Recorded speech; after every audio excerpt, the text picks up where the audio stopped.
We are getting to you some special interviews that have been done by our business desk. Take a look.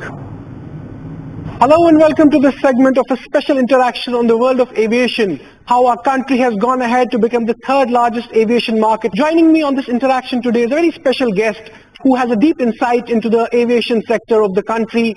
I'm being joined by Kinjal Shah, who is the Senior VP and Co-Group Head Corporate Ratings at the ICRA Limited. Kinjal, welcome to the show.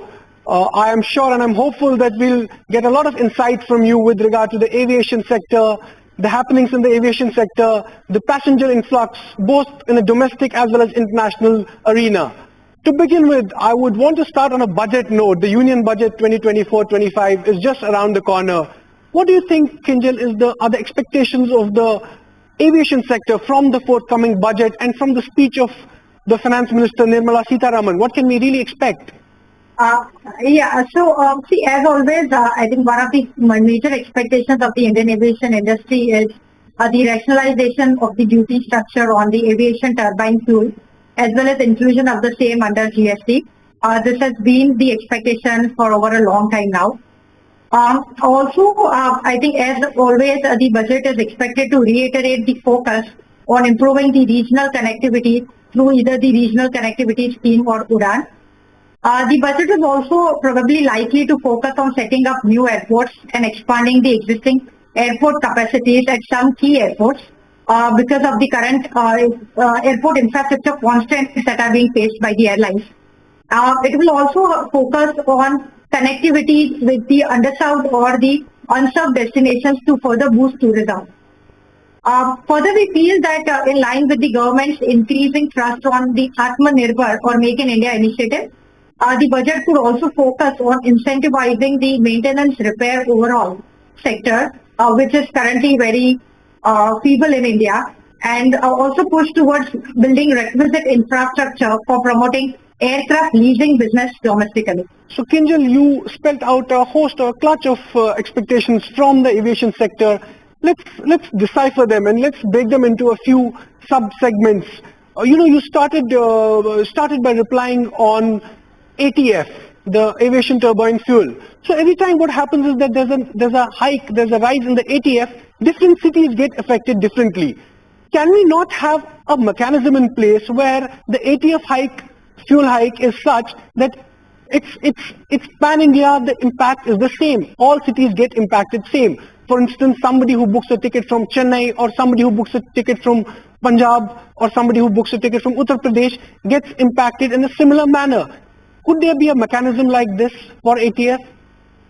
Yeah, that's the precise reason why the industry has also been expecting that if the ATF gets covered under GST, this problem will automatically get resolved because the duty or the tax rate on ATF would be common across India, and that would be what you've been deciding. We have the budget in a year where the oil demand, the global oil demand is expected to be below normal this year, the crude. Having said that, the crude prices have also been softened to a great extent, despite the fact that we've had a lot of geopolitical tensions. We had the Red Sea issue, we had the Houthi attacks there, and we've had the Israel-Gaza conflict. But despite that, oil prices have been time and again softening. So, do you think that, going into the budget, we'll have a sort of a provision where you're saying that, bring it under the GST regime, of course. If that doesn't happen, what do you think is the other way of conducting the ATF exercise, the ATF fuel price exercise? Do you think there's any other mechanism that we can have in place if it is not brought under the GST? Frankly, no. I mean, over the years, people have spoken about a lot of things, but we've been continuing with the mechanism which is currently there, and I think we'll continue to see this volatilities in the ATF prices, which is being linked to the crude oil prices. And if it doesn't get covered under GST, I think we'll continue to see the volatilities, and the industry will have to somehow manage the volatilities by passing it on to the customers to a large extent. As far as ATF is concerned, it happens all of a sudden that, from a consumer's point of view, a consumer, a flyer, a traveler gets to hear that there's an ATF rise and airlines have passed on the burden to the flyer in terms of increasing the airfares. The way we have had the fuel prices deregulated in the country, I'm again posing this question to you. Is there a mechanism that it doesn't happen so often we've had last 6 months, 6 to 8 months, we've had almost 6 to 7 times when ATF has been increased. And a city like Chennai, for instance, gets the maximum impacted, or a city like Bangalore gets the maximum impacted. So this is one big burden on that ticket cost, that ATF. Do you think there's, just to explain it to our viewers, do you reckon that we can have a mechanism in place where the burden is not time and again on the flyer? See, it happens both ways. I mean, if we were to look at FY24 on a YY basis compared to FY23, the ATF prices were lower by around 14%. But yes, in the last few months, if we see on a YY basis, we've again seen an increase in April, May, June as well on a YY basis.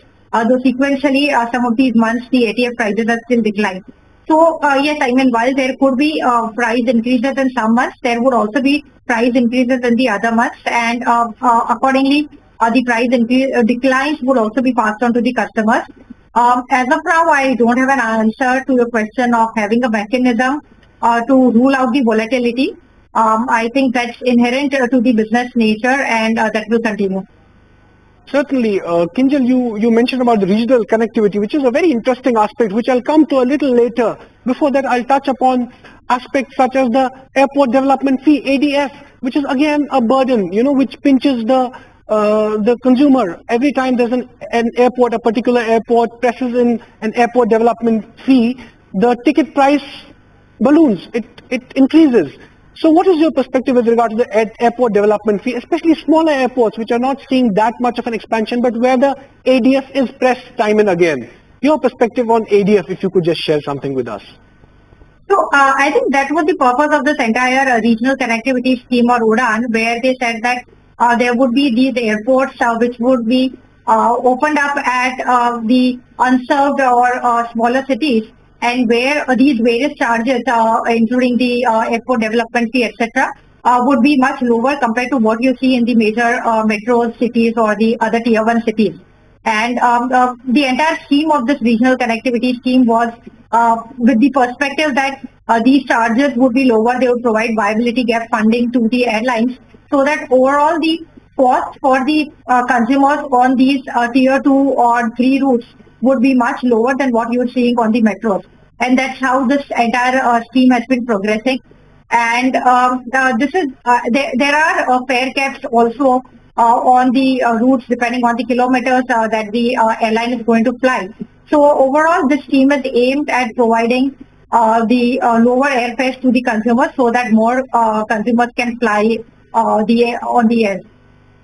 But Kinjal, practically speaking, there are a lot of smaller centers in the country where the UDAN has not really taken off, where the UDAN has really not fulfilled its purpose. You think the first full-fledged budget of the Modi 3.0 government will actually give wings to UDAN and actually have its presence in those, neglected smaller centers also? You're right in that point. So we've seen a mix on the success of UDAN. There have been certain routes where we've seen UDAN being highly successful. There have been certain routes where we've not seen it to be successful. So it ultimately pans out to two things. One is what is the passenger load factor on that route? And that would depend ultimately on how is the other connectivity with respect to railways, roadways, etc. on that route, and how is the airfare being priced compared to the other modes of commuting. So if the airfares are going to be significantly higher than the other modes of commuting, then obviously the passenger load factor on those routes would turn out to be lower. But that said, the aim of this government has always been to provide connectivity to these unserved nations, unserved cities, and we expect that this would continue even in the current budget. Can we expect some sort of an offbeat tourism, medical tourism, and other sort of we can expect a boost to student exchange, because we have a lot of students traveling from smaller centers, smaller cities, which are their residences, which are their hometowns, to larger centers. So my question to you, it's a very pointed question to you, which is that, can we have, instead of full-fledged with a Boeing or a larger aircraft, designated for an UDAN service, can we have something like small charter planes, especially to geographies which are topographies which are quite difficult? We have airports at places like, for instance, we have the Leh airport, to which connectivity could be boosted with the help of UDAN. So my question to you is that, again, smaller neglected centers which are topographically difficult, whether they are in the plains or they are in the hills, especially in the hills of Northeast, Jammu and Kashmir, the Union Territory of Ladakh. How do you think this circuit could be provided a boost with the help of UDAN? So, in fact, in this UDAN, the whole point is that you don't use these wide body aircraft. You're using the narrow body aircraft and much smaller ones with lower number of seats. So what you're saying is already happening in many of these routes. And